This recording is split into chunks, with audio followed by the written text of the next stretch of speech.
Thank you to my patrons for making this video possible. The SKIMS faux bush thong is capitalism at its worst. Last week, Kim Kardashian released this faux hair thong that provides the wearer the illusion of a full bush. For a mere $32 or €42, you too can wear the skinniest, tiniest piece of fabric with a synthetic mat of fake hair. And it comes in 12 different colors. And it's sold out everywhere. Sold out in 15 minutes. Twitter wasted no time in releasing a flood of memes and strong opinions, and I don't have Twitter, but I do have some strong opinions. Hi, I'm Ellen, and you're watching Illiteracy.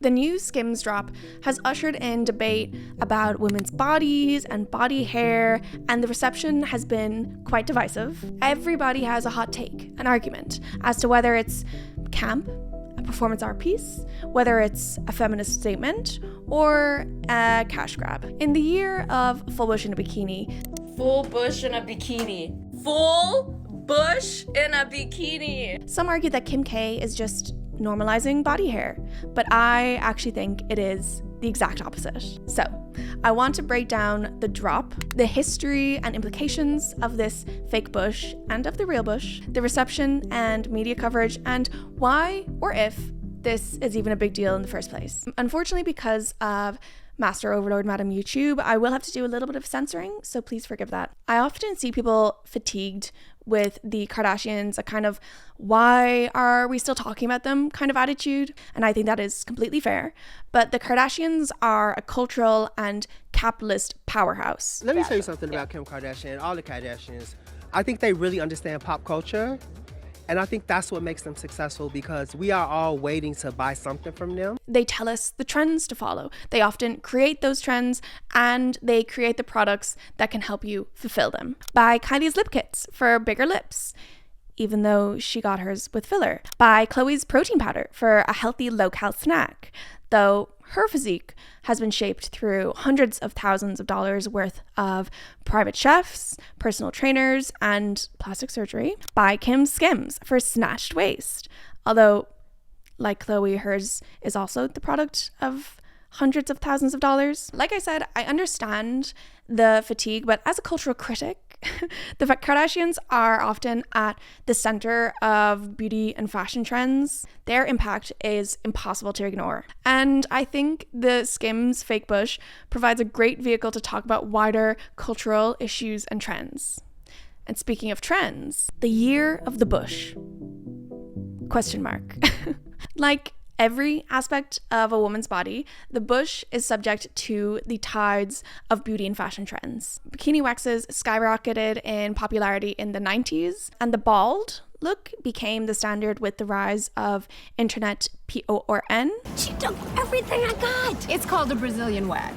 I feel like one of those freaking hairless dogs. But in the 21st century, you don't even have to leave your house to shave, wax, cream, sugar, laser. I hope you'll join me in a moment of silence for the fallen, aka the bushes that have been permanently eradicated because of laser hair removal. Thank you. Hey, editing me. I think it goes without saying, but I just wanted to make it very clear that I don't care what you do with your body hair. I don't care what anyone does with their body hair. This is not telling you what you should or should not do. It is like an examination of the beauty standards and like the pressure that's put on women to remove all their body hair. But yeah, do whatever you want. I don't care. And nowadays, with the norm and the pervasiveness of hairlessness, it seems that there's some nostalgia for the good old hairy days. Earlier this year, TikToker Sajinda went viral for her full bush in a bikini video. Full bush in a bikini!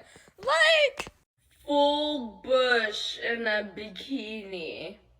This is a reference to an Etsy review where someone posted pictures of them in a bikini with a full bush.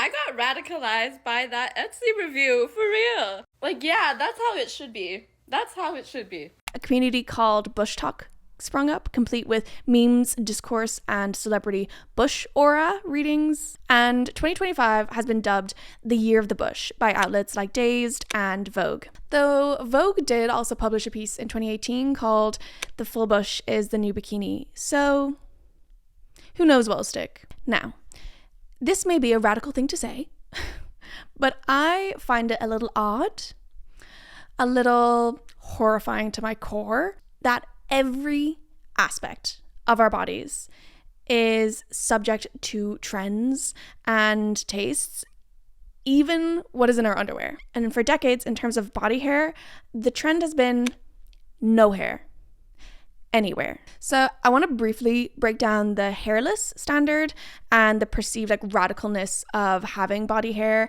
in order to evaluate whether the SKIMS drop is this kind of radical reclamation of the bush or whether it's a cash grab. Women's body hair is often spoken of with disgust. It's assumed to be dirty and unnatural, despite the fact that it's actually more hygienic and perfectly natural. If you're around my age, which is 27, you may be entitled to some emotional compensation. The 2013 video, "What Guys Look For in Girls" from Nash Greer shamed a generation of girls into thinking that even their peach fuzz was vile and disgusting. Arm shave.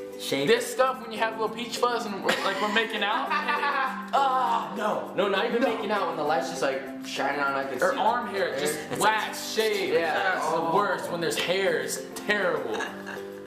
And I remember after I watched that video, I shaved my arms for the first and only time. And then my brother was like, "Did you shave your arms?" And I was like, "Yeah." And he said, "What the fuck? Why?" Another factor of the hairless beauty standard is that women and femme-presenting people are forced to show more skin in a lot of public contexts. Female gymnasts wear high-cut leotards, whereas the men wear full-length ones. Ballerinas also wear leotards, and swimsuits for men tend to be shorts, whereas swimsuits for women are bikinis or one-pieces, which tend to reveal a lot of skin. And obviously anyone can wear shorts to swim, but it's not the standard. And with this expectation to wear these garments and show a lot of skin in all these contexts comes the expectation that you're also going to be hairless. It's so rare to see a woman with any sort of body hair in the public eye. We don't really see body hair of any kind on models, influencers, athletes, actors, reality TV stars, PORN stars. Hairlessness is always the default. And as I said, it's been like this for decades. Julia Roberts had armpit hair at the 1999 premiere of Notting Hill, and this was a scandal then, and it's still, to this day, has articles written about it and makes headlines because hair removal is an expectation, and the beauty standard, not removing your hair, is read as some kind of feminist statement. And even going back to the 60s and the 70s, feminists and lesbians are stereotyped as being hairy. And because of this history, because of these connotations, some people are arguing that SKIMS is normalizing body hair. But what does normalizing body hair actually look like? 7 years ago, the razor brand Billy was the first ever to advertise using models with body hair, and they call the ad campaign Project Body Hair. And since then, some other hair removal companies have followed suit. But for so long, it was the norm to see a razor advertised gliding along a perfectly smooth, hairless leg. And that felt very similar to the way companies will advertise their pads absorbency by pouring blue water on them instead of red. It is sanitized, cleaner imagery that completely ignores the realities of biology, and it positions women as these almost Barbie doll figures rather than human beings. And as I said, nowhere is exempt from beauty standards because even everything about a vagina must be perfect. It must smell perfect. It must taste perfect. You can buy special wipes and scents to make your vag smell or taste like flowers or fruits. Right? You can get steam treatments or vagina facials. You can get labiaplasties, which is plastic surgery on your vagina. And the fact that you can get plastic surgery down there is so dystopian, and I think really highlights the far all-encompassing reach of beauty standards. I should say that I don't mean this in the context of people getting surgery for like gender reassignment surgery or if you're intersex or anything like that. I am purely criticizing it when it is for just cosmetic reasons. When it's people who are going under the knife to make their vagina look prettier or like tighter or something, that's what I'm criticizing. But it's kind of crazy because the widespread practice of hair removal isn't even that old. The book Plucked by Rebecca M. Herzig tracks the history of hair removal in the 19th and 20th century. And she wrote in 2015, the normalization of smooth skin in dominant US culture is not even a century old. The book dives into the socio-political developments from the 20th century, particularly gender roles and how it's reflected in body hair trends. It also looks at racialized ideas of hygiene and how white people started shaving to kind of separate them from people of color and position themselves as more sanitized. For a practice that has been widespread for less than a century, it's extraordinary how many people partake in it. According to Brianne Faz, who wrote the 2022 book Unshaved, between 92 and 99% of women in the US, UK, Australia, New Zealand, and much of Western Europe regularly remove their leg and underarm hair, while 50 to 98% of women report that they removed some or all of their pubic hair. This is an extraordinary rate for something that has no health benefit whatsoever. And it is also one element of the cost of beauty that disproportionately affects women and femme presenting people, something that I talked about before in my cost of beauty video, again from Unshaved. American women who shave spend in their lifetimes more than $10,000 and 2 months of their lives managing unwanted hair. That number increases to a full $23,000 for women who wax once or twice per month.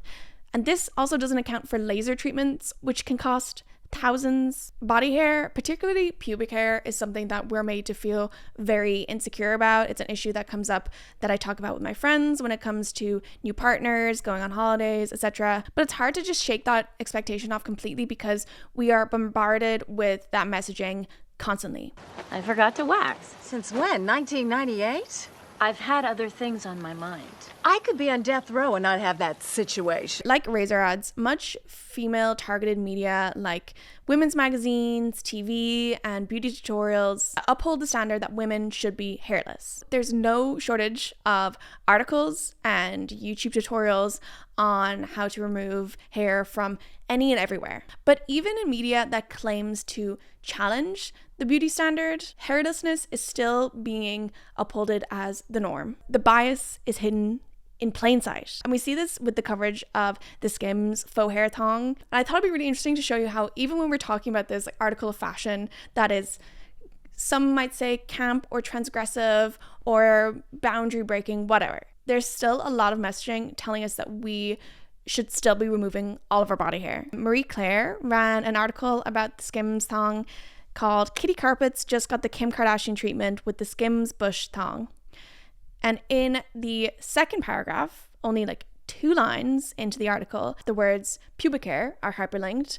And that link goes to an article, The 8 Best Bikini Trimmers in 2023. It's not words like waxing or shaving or hair removal.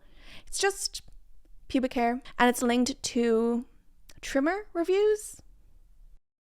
Okay. Later in the article, they're discussing Kim's business decision and say pubic hair, that forever subject of societal dissonance, was the one area she hadn't touched yet. And again, these words, pubic hair, are linked to an article that says how to shave your bikini line. Finally, towards the end of the article, we have a quote from someone who says, do whatever the F you want with your body hair. And what do you think the words body hair are linked to? The best hair removal creams save me thousands on lasers and keep my skin silky smooth. The links are directly contradicting what the article is about, which is talking about the fake bush thong and the bush moment in fashion, etc., etc. And this may be a case where the writer had no say on what links were included, but the editor does. Even so, it reinforces the dominant beauty standard for women to be hairless.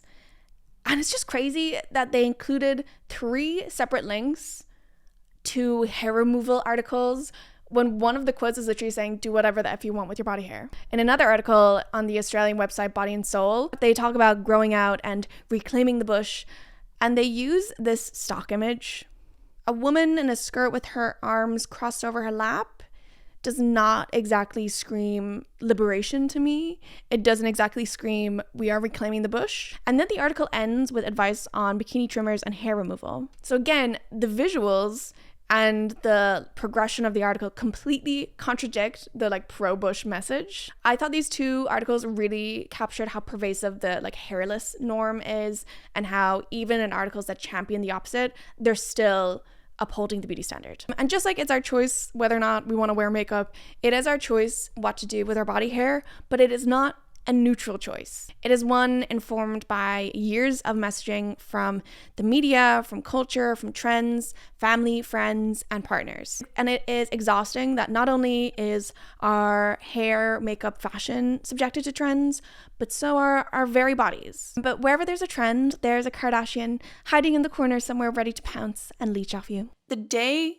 after I filmed this, Kourtney Kardashian released a line of Let Me Purr lollipops, which are probiotic lollipops for vaginal health.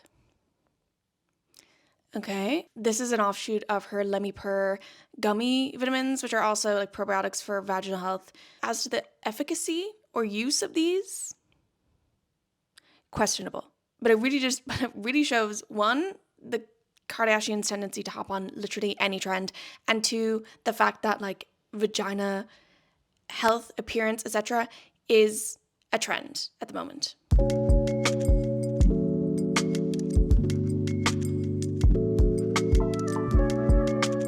You could view the new SKIMS drop as just like hopping on the full bush trend, but the faux hair thong is part of a really long legacy of garments we call merkins, which are basically wigs for down there. I had to wear a merkin.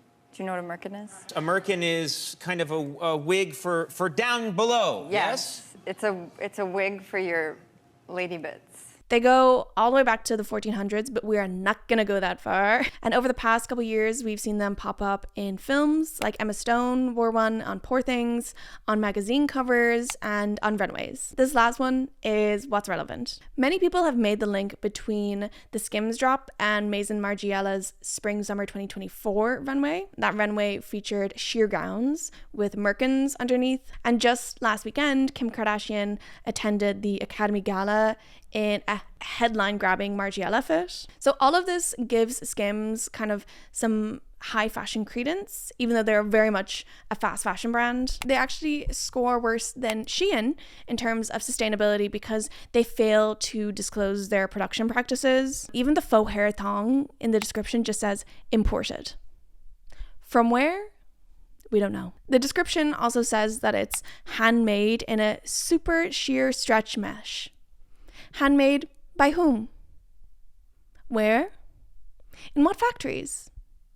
We don't know, and we can only presume that the garment workers are not being paid fairly. And this is part of the reason why I don't think this faux hair thong, or any of SKIMS for that matter, is feminist. SKIMS is a fast fashion retailer, and I don't think any fast fashion retailers can be feminist or ethical because they're built on the basis of exploitation. Anyways, back to merkins. Many merkins are handmade by wig makers, and they're made of human hair, like the Margiela ones were made of human hair. There is a full world, a fascinating world, full of merkins out there for anyone who's interested. The SKIMS hair is synthetic.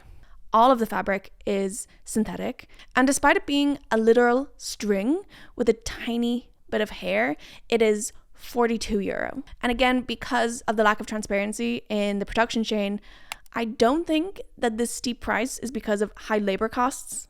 It seems like more money for Miss Kardashian's pocket. Merkins are a necessity for some, say actors in period pieces or models, whomever.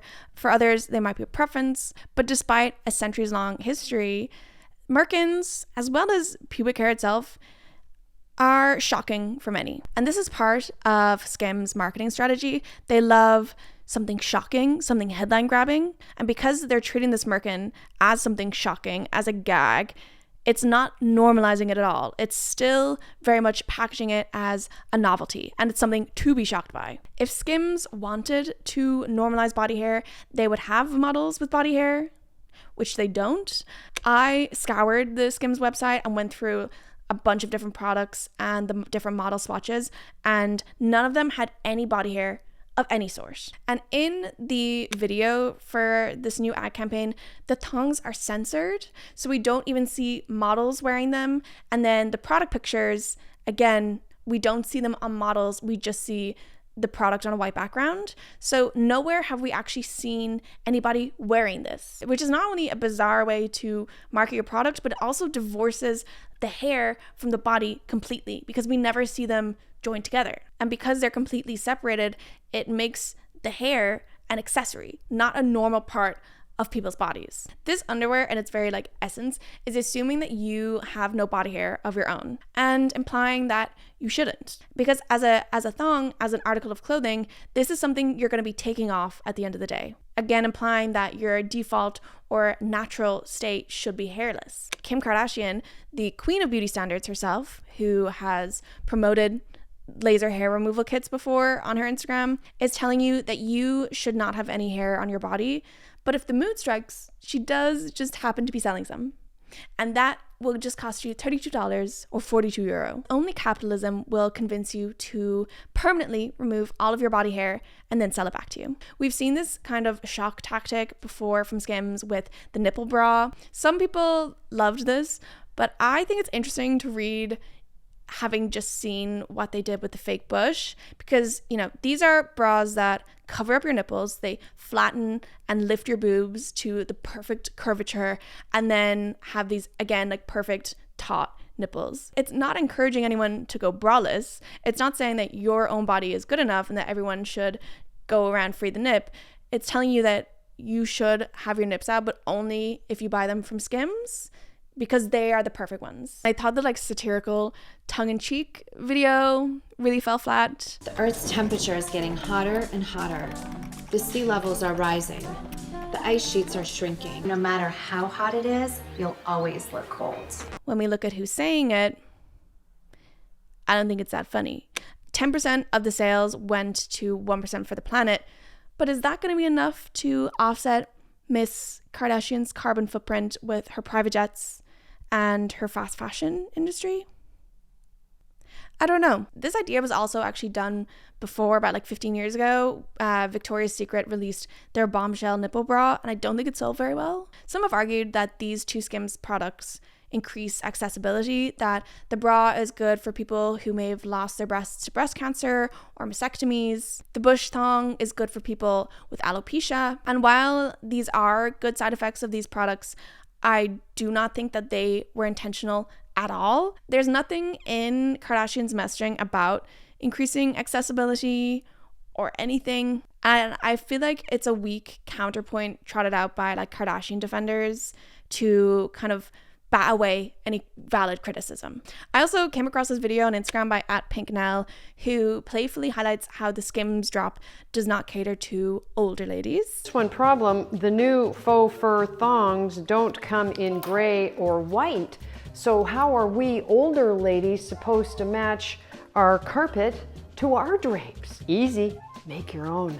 And voila. So again, I'm not sure that inclusivity was a priority, because also these thongs are only marketed to women. Yeah, and I want to talk for a moment about the wider context of body hair and its representation in media, because there are power dynamics at play as to when and on whom body hair is appropriate or attractive. At this point, the Kardashians are so powerful and influential that they have the power to break beauty standards, even though they've spent their entire careers doing the exact opposite. Hannah Holland wrote for MSNBC, "If these items were sold by anyone else, not only would they not have sold out, but they would have very likely been met with ridicule or even disgust." It is not an exaggeration when I say that other people have to fight to show their body hair and or suffer extreme backlash for showing body hair. Comedy Central tried to censor out Ilana Glazer's pubes on Broad City. So the pixels, they wanted them to be like Alana's skin tone. Okay. And we were like, They gotta be bitches right now? Yeah, I'm an adult. I have those hairs. The artist Anastasia was shamed for having armpit hair in her Nike campaign, and the Swedish model Arvida Byström received death threats for her Adidas campaign where she had leg hair. The photographer Petra Collins has spoken out about this. Petra Collins had her Instagram account removed after she posted a picture in which you could see some of her pubic hair. You might know Petra Collins for her dreamy, ethereal style and for directing music videos for people like Olivia Rodrigo, Carly Rae Jepsen, and Selena Gomez. And Collins wrote in a piece for the HuffPost, "Recently, I had my Instagram account deleted. I did nothing that violated the terms of use. No nudity, violence, pornography, unlawful, hateful, or infringing imagery. What I did have was an image of my body that didn't meet society's standard of femininity. The image I posted was from the waist down wearing a bathing suit bottom in front of a sparkly backdrop. Unlike the 5,883,628, this is how many images are tagged #bikini, bathing suit images on Instagram, mine depicted my own unaltered state, an unshaven bikini line." This is an example of censorship because you can present your body in a hairless context and it's fine, but you have a little bit of hair and your Instagram account is removed. Women's bodies must be presented according to the standards imposed by those in power. I think Kim Kardashian or Kylie or any of them could make a genuine impact posting a picture with body hair, but when have we ever seen them with any body hair? I know there have been like plot points early in Keeping Up with Kardashians of them removing their hair, but we've never seen them just have hair. And that is what normalizing body hair would actually look like. Doing what SKIMS did with the new thong, packaging the bush as a novelty and a gag and selling it to you for $32 or €42. That is not normalizing. That is not empowering.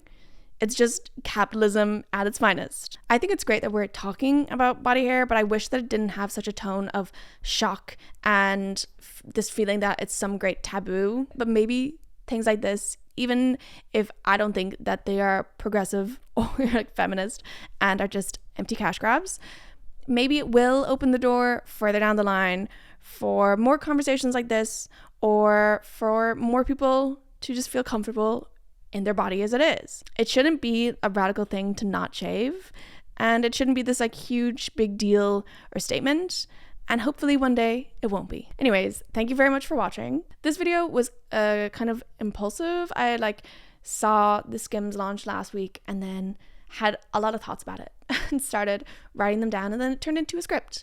So I hope you enjoyed. I hope you're having a lovely day, week, whatever it may be, and I will see you in my next video. Bye. Thank you very much to my patrons: Z, Kelly T, Paula Boone, Icarus Moore, Eric Danielson, Cecilia Diarville, and my Sharpay Evans tier patrons.